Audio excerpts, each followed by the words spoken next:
नमस्कार दोस्तों, online classes में एक बार फिर आपका स्वागत है। हमारा जो टॉपिक चल रहा था वो यूएनओ का चल रहा था और हम सुरक्षा परिषद के बारे में देख रहे थे। तो हमारा जो मेन टॉपिक था वो था सुरक्षा परिषद। सुरक्षा परिषद, इसके संदर्भ में हम बात कर रहे थे।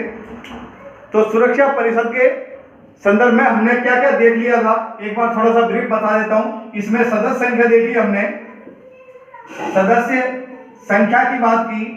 जो सदस्य संख्या वो होती है 15 सदस्य संख्या होती है, जिसमें से 5 जो है स्थायी होते हैं और 10 होते हैं जो अस्थायी होते हैं, जिसमें एक भारत भी शामिल है। इन 5 देशों में से प्रमुखतः हम बात करते हैं अमेरिका,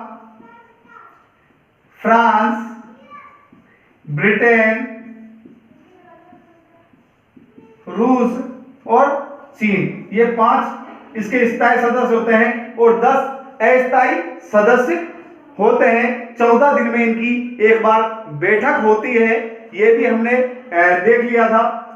आज जो हम देखने वाले हैं इसके प्रमुख कार्य देखने वाले हैं, सुरक्षा परिषद के प्रमुख कार्य। तो हम बात करते हैं सुरक्षा परिषद के प्रमुख कार्य।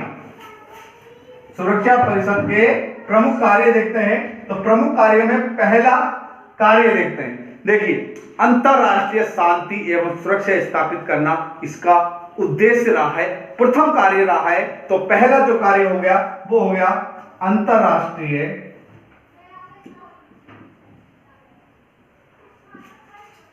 शांति एवं सुरक्षा कायम करना। तो संपूर्ण विश्व का एक तरीके से कार्यपालिका है। ये संपूर्ण विश्व की एक तरीके से यूएनओ की कुंजी से कहा जाता है। अंतरराष्ट्रीय शांति और सुरक्षा कायम करना इसका परम कर्तव्य है। ये पूरे अंतरराष्ट्रीय स्तर पर किसी भी तरीके की अशांति नहीं होने दे, पूरे अंतरराष्ट्रीय स्तर पर किसी तरीके का युद्ध ना होने दे, पूरी सुरक्षा स्थापित करना है। इसकी एक बहुत बड़ी जिम्मेदारी है और बहुत बड़ा कार्य भी है। तो अंतरराष्ट्रीय शांति और सुरक्षा कायम करना इसका उद्देश्य रहा है और प्रथम कर्तव्य रहा है। इसके अलावा अगर अब और कामों की बात करें तो महासचिव का चयन करना दूसरा इसका काम है। यूएनओ के महासचिव का, महासचिव का चयन करना। अब देखिए, ये यूएनओ के महासचिव का चयन करती है, जो कि यूएनओ का एक प्रशासनिक अधिकारी होता है। क्या होता है महासचिव?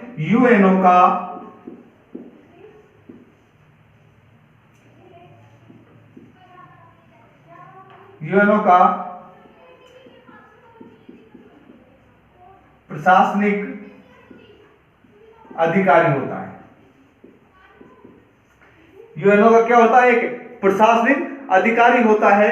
ये महासचिव एक बहुत बड़ी पोस्ट होती है, बहुत बड़ा अपन कह सकते हैं कि ये सबसे बड़ा अधिकारी अगर यूएनओ का माना जाए तो महासचिव को ही मानते हैं एक तरीके से, क्योंकि बहुत सारी प्रशासनिक व्यवस्था इसके द्वारा ही की जाती है। अब इसका जो चयन किया जाता है वो किस तरह किया जाता है? इसका चयन 2/3 बहुमत से महासभा के साथ मिलकर करती है। इसका चयन किसके साथ? महासभा के साथ। महासभा के कंट्रीब्यूशन से ये इसका चयन करती है। महासभा के 2/3 बहुमत की आवश्यकता होती है, प्लस महासभा के 2/3 बहुमत से और सुरक्षा परिषद के 9 सदस्य। सुरक्षा परिषद के कितने? सुरक्षा परिषद के 9 सदस्य। कितने? 9 सदस्य, जिसमें से 5 स्थायी सदस्यों का समर्थन जरूरी है। 5 स्थायी सदस्यों का समर्थन आवश्यक है। अर्थात यहां भी यूएनओ में ये 5 जो स्थायी सदस्यों की हमने बात की, अमेरिका, फ्रांस, चीन, रूस, इनकी बात जो की हमने, ब्रिटेन, ये 5 स्थायी सदस्यों का समर्थन बिल्कुल आवश्यक है महासचिव के चयन के लिए। तो इसमें ये महासभा में 2/3 बहुमत चाहिए और सुरक्षा परिषद में 9 सदस्य, जिसमें से 5 स्थायी सदस्यों का समर्थन तो आवश्यक है ही है। तो इसके द्वारा ही क्या किया जाता है, महासचिव का चयन किया जाता है। इसके अलावा जो अंतरराष्ट्रीय न्यायालय है उसमें जो न्यायाधीश है उनकी नियुक्ति भी इन्हीं के द्वारा की जाती है। तो तीसरा जो कार्य है वो क्या हो गया, तीसरा इनका जो कार्य है, थर्ड कार्य अगर हम बात करते हैं तो न्यायालय, अंतरराष्ट्रीय न्यायालय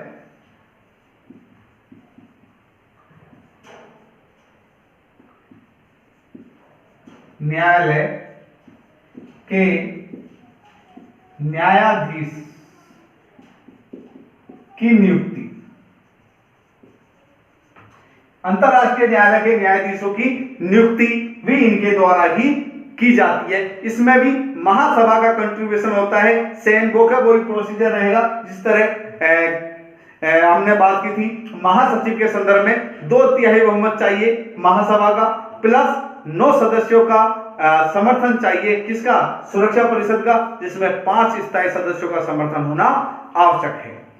इसके अलावा यूएनओ संयुक्त राष्ट्र संघ में अगर किसी नए सदस्य, नए राष्ट्र का चयन करना है तो उसके लिए भी यही प्रोसीजर अपनाकर इसमें नेक्स्ट काम हम ये लिख सकते हैं, नए राष्ट्रों को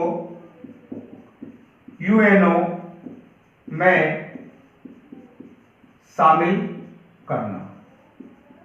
प्रोसीजर सेम है तीनों में। अगर हम बात करते हैं तीनों में वही 2/3 सदस्य चाहिए महासभा के, तीनों में लिखना है, तीनों में ही इंपॉर्टेंट है, इस बात को ध्यान रखना। इसके अलावा और क्या क्या कार्य है, तो अंतरराष्ट्रीय शांति और सुरक्षा को जब खतरा महसूस होता है तो ये एक अल्पकालीन मीटिंग बुलाकर एक मीटिंग के द्वारा उसके संदर्भ में सैनिक कार्यवाही भी कर सकती है। तो सैनिक कार्यवाही संबंधी कार्य कौन से, अंतरराष्ट्रीय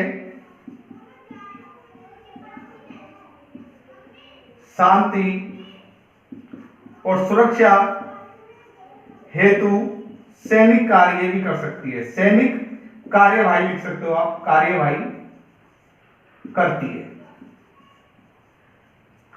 तो अंतरराष्ट्रीय शांति और सुरक्षा हेतु सैनिक कार्यवाही करना भी एक इसका महत्वपूर्ण कार्य है। अब ये सैनिक कार्यवाही किस तरह करती है इसके संदर्भ में बात करेंगे। आप इसका स्क्रीनशॉट ले सकते हो। अब मैं दोबारा लिखना शुरू करूंगा कि ये सैनिक कार्यवाही किस तरह करती है, उसकी हम बात करेंगे। कब इन्होंने सैनिक कार्यवाही जैसी बात अगर कभी की है तो किस तरह की है, तो वही पुराना एक श्याम दाम दंड भेद की तरह, जैसे जो नीति हमारे प्राचीन समय थी, श्याम दाम दंड भेद और दंड, वही नीति इन्होंने यहां पर लगभग वैसी नीति अपनाने की कोशिश की है सुरक्षा परिषद के द्वारा। अब किस तरह अपनाई है उसकी हम बात करते हैं। तो देखिए ये लिख लिया आप लोगों ने। अब देखते हैं सैनिक कार्यवाही किस तरह करती है उसकी हम बात करें। तो सैनिक कार्यवाही से पहले वो क्या क्या कदम उठाती है, तो सबसे पहले ये क्या करती है, अगर कोई किसी राष्ट्रों के बीच में विवाद हो गया, क्या हो गया, विवाद हो गया, विवाद, तो इसका नेक्स्ट काम आप लिख सकते हो नेक्स्ट पॉइंट में, राष्ट्रों का विवाद समाप्त करने में महत्वपूर्ण भूमिका।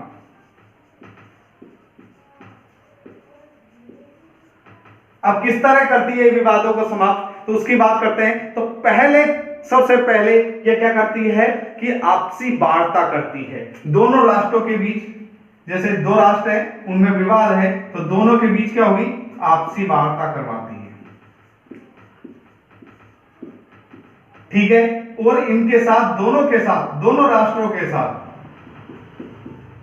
राष्ट्र और इस राष्ट्र जो आपस में युद्ध करने की स्थिति में पहुंच गए हैं, युद्ध की स्थिति में पहुंच गए हैं, इनमें आपसी वार्ता, इसके बाद फिर पत्र व्यवहार करती है, पत्र व्यवहार के माध्यम से, अर्थात पहला जो तरीका है वो वार्ता के द्वारा, जिसे हम कहते हैं ना वार्ता के द्वारा सुलझाने की कोशिश की जाती है, सुरक्षा परिषद के द्वारा, पत्र व्यवहार के द्वारा।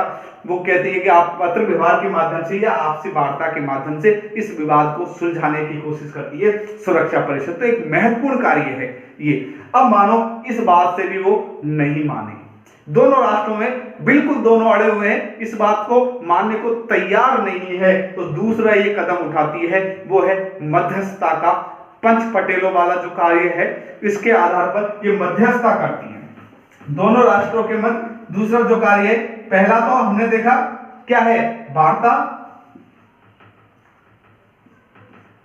वार्ता या पत्र व्यवहार।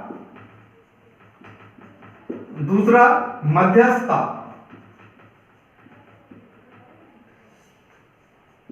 मध्यस्थता निभाती है दोनों राष्ट्रों के बीच या पंचों को और राष्ट्रों को भी शामिल करती है, इसमें शामिल करके मध्यस्थता स्थापित करके उन दोनों का सुलझाना करने की कोशिश करती है, विवादों को समाप्त करने की कोशिश करती है। इसके अलावा न्यायालय की सहायता लेती है, न्यायालय की सहायता लेती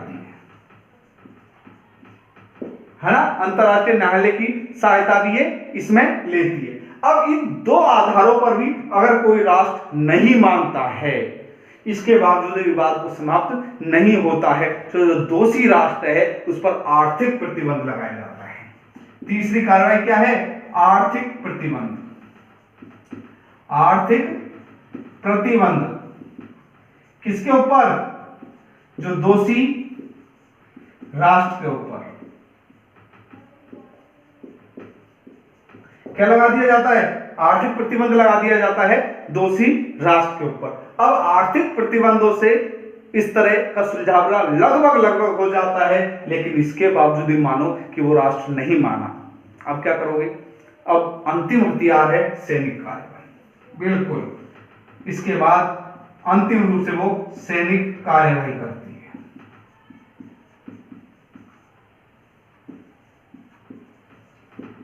ये महत्वपूर्ण कार्य है, राष्ट्रों के विवाद को समाप्त करने में इस तरह महत्वपूर्ण भूमिका देकर के अंतरराष्ट्रीय शांति और सुरक्षा स्थापित करने का कार्य करती है सुरक्षा परिषद। तो ये महत्वपूर्ण इसका काम रहा है। अगर हम बात करते हैं इस तरह के सैनिक कार्यवाही की, तो हम बहुत बार देख चुके हैं कि खाड़ी जब संकट आया था तो वहां पर इन्होंने सैनिक कार्यवाही की थी। इसके अलावा 1992 में कहां पर, लीबिया पर आर्थिक प्रतिबंध भी लगाया था इन्होंने, है ना। और 91 के आसपास खाड़ी देशों में जब खाड़ी संकट आया था तो वहां पर सैनिक कार्यवाही भी इनके द्वारा की गई थी। अब देखिए, ये हमने सब देखे इनका। इसके अलावा और इनके पास एक ऐसी शक्ति है, वो है वीटो पावर। नेक्स्ट है वीटो पावर का उपयोग करना, वीटो पावर का उपयोग करना। नेक्स्ट कार्यों में क्या लिखोगे आप, वीटो पावर का उपयोग करना भी इनका एक कार्य है। और वीटो पावर का उपयोग ये शुरू से ही करते रहे। हमने देखा जब दोनों रूस और अमेरिका जब स्वतंत्रता 1945 के बाद दोनों में एक कोल्ड वार शुरू हो गया, एक शीत युद्ध शुरू हो गया था और दोनों अपने अपने सहयोगी देशों की मदद करना चाह रहे थे। तो उस समय जो रूस के द्वारा वीटो पावर का उपयोग पहली बार किया गया था। क्योंकि उस समय मैटर क्या था, मैटर ये था कि अमेरिका ने ब्रिटेन की, ब्रिटिश एक सेना लगा रखी थी, उस सेना को वापसी के आदेश संबंधी बात की गई थी कि सेना को हटा लिया जाना चाहिए। अमेरिका चाहते थी कि ये सेना नहीं हटे। अमेरिका क्या चाहती थी कि ये सेना नहीं हटे। सीरिया पे से, सीरिया के पे उस समय सीरिया था, उसके ऊपर सेना लगा रखी थी, ब्रिटिश और फ्रांसीसी सेना लगी हुई थी। तो जो क्या नाम है, अमेरिका चाहती थी कि सेना वहीं पर रहे, उनको हटाया नहीं जाए, लेकिन जो रूस था वो ये चाहता था कि सेना को हटा लिया जाए। तो इसके संदर्भ में वोटिंग हुई और वीटो पावर का उपयोग किया गया रूस के द्वारा। तो 16 फरवरी 1946 को वीटो का उपयोग भी किया गया। तो ये सुरक्षा परिषद के महत्वपूर्ण कार्य रहे।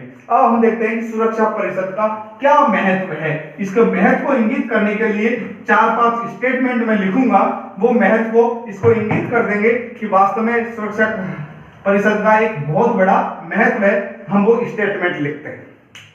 अगर हम स्टेटमेंट लिखे तो पामर पार्किंस का लिख सकते हैं। पावर पार्किंस क्या स्टेटमेंट देता है? पावर पार्किंग क्या कहता है कि सुरक्षा परिषद यूएनओ की कुंजी है। क्या कहता है? सुरक्षा परिषद